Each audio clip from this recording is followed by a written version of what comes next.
Angi Taylor is a big star on Kiss FM in Chicago, the Windy City. Yes, Kiss FM, big star. I love that intro. Can I use that all the time? Yes, I read the script you gave me perfectly. Yes, Great. good. Here, I'll pay you under the table. Thank you for having me. It's great. You were talking about women on air. Yeah. So what was the thesis?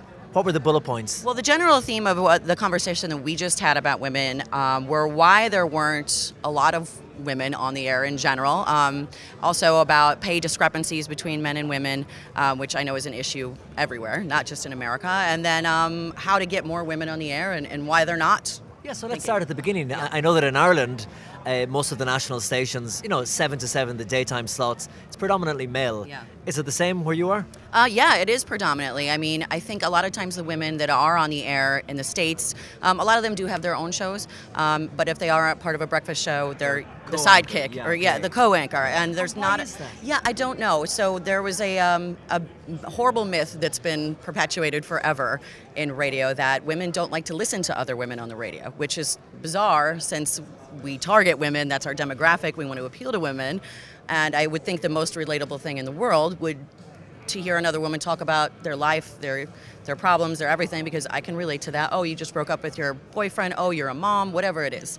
So I just feel like it's never good to have that idea that women are not liking to hear other women. It's like saying, well, I don't want to watch, my favorite TV show because there's too many women on it, or whatever the case is. So I think it's just up to women to know that they can be radio professionals if they choose that. I don't think it becomes top of mind because I feel like you listen to the radio and you hear mostly men, you're like, oh, maybe it's not a job for me. Yeah, that's what someone made a good point to me, a very famous broadcaster in Ireland who is a woman, and she said, you know what, Colm, I think a lot of them don't go for the job. It's because they've grown up hearing men and they go, well, it's not really a role for me, so they don't put themselves forward. Right, and I think that's a shame. I mean, I started as an intern 23 years ago and found that there were not a lot of women and a lot of women that I could talk to that could mentor me coming up in the business and help me out. So I just want women to know that we want you in radio and there is a definite need, and that, I mean,